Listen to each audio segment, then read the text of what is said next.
Bret Weinstein is suing the Evergreen State College for $3.85 million, according to the campus reform. I have some of the legal documents that were included in this article in the background for you to check out while I read from the article, and it says here at the top to summarize the article, Bret Weinstein, the Evergreen State College professor who was driven from campus by a mob of students earlier this year, is preparing to file a $3.8 million claim against the public institution. What's interesting to note is he was driven from campus. I believe he even moved away, so he was driven from his home because he was doxxed. And this wasn't a person who was a Richard Spencer type. They couldn't argue that this person was pushing hate speech or propaganda. He was one of them. He was fairly liberal.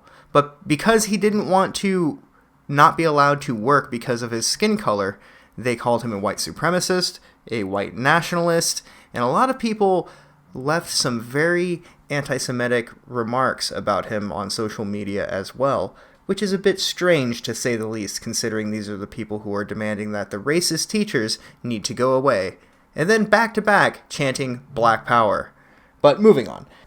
The claim accuses Evergreen State of fostering a racially hostile work and retaliatory environment by encouraging the student protests that forced Weinstein to flee campus for his own safety. The students were upset with Weinstein for objecting to a day of absence event that called for white students and faculty to leave campus for a day of diversity programming. Programming. What an interesting use of the word, considering it was more or less diversity indoctrinating. The argument that Bret Weinstein is making is that these social justice warriors, these supreme Marxists, they have made his work environment so racially fueled and so hostile that this has deprived him of just simply being able to do his job. And it's not like he said anything controversial.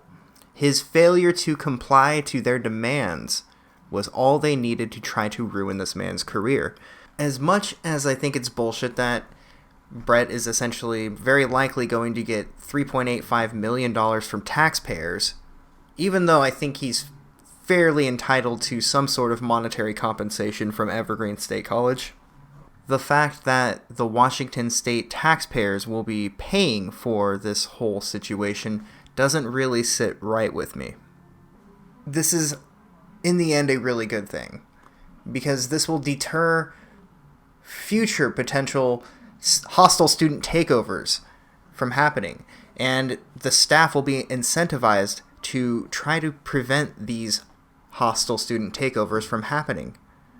So hopefully this will send a message to all of these crazy colleges and universities across America. I don't think it will. I think they will very likely step it up, and people like George Bridges, who was demasculated, humiliated, and embarrassed, to say the least, people like him will only comply harder. They will only try to clean up their mess more diligently. So, yeah, that's all I got for now. Let me know what you guys think about all this in the comments section, and I will see you all later.